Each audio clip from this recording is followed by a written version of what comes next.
Well, the idea actually, there was no idea for an exhibition at first. I wrote a story about young Jewish women doing confessional comics for a newspaper called The Forward.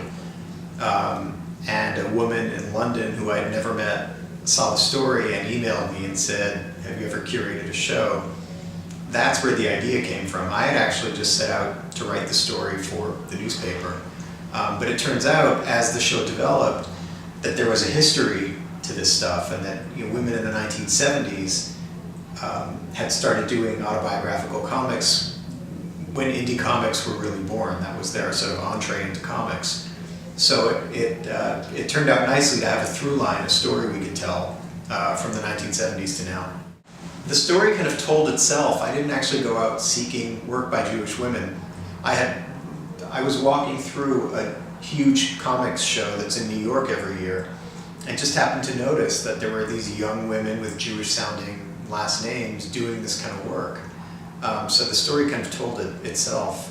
I mean, as far as why I relate to the work, and I'm a collector and I own a lot of original work, and it's almost all by women, it's just the honesty, the straightforward nature of the work, the fearlessness of the work, the kind of humor in the work, dealing with really traumatic things in a way that you can laugh at.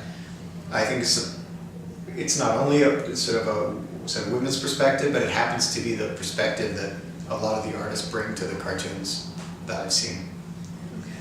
Well, we organized it by theme. So we have here at the exhibit that the Koffler is presenting at the Gladstone, we have one room about sex and relationships, one room about embarrassment, one room about real trauma, like serious trauma, and the room we're in now, which is the Israel and Jewish identity room. And it's not necessarily chronological. Like most great art, instead of trying to answer, they try to ask questions, which is what's great about it. There's a lot of ambivalence, there's a lot of sort of ambiguity. With issues around Israel, instead of taking one side and being really doctrinaire about it, they realize that it's complicated. They realize that questions cannot necessarily be answered in 10 panels or even in 100 pages. So I think what's really valuable about it is their personal experience really makes you realize how complicated things are, and that answers aren't necessarily the goal of the work. So it opened in San Francisco in October of 2010, came here to Toronto February 17th of 2011. It'll be in New York City next, which is where I live, January of 2012 for 5 months. And then after that, the University of Michigan, Ann Arbor, is going to host it for 6 months. Their art school is headed up by a woman named Phoebe Glockner, who's one of the most famous women cartoonists in the world. And then after that, we're hoping to get European venues. So London's probably our first stop, which is where my fellow curator is from.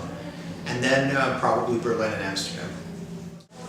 I definitely hope it encourages people to look at them a different way, but also to introduce them to some artists who deserve a lot more attention than I think they get, both now and in the history of comics. And also to inform people of the role that women have played in the development of comics, and also that Jewish women have a really particular niche and have done a lot of work that's radical and path-breaking and pioneering in comics, and they continue to.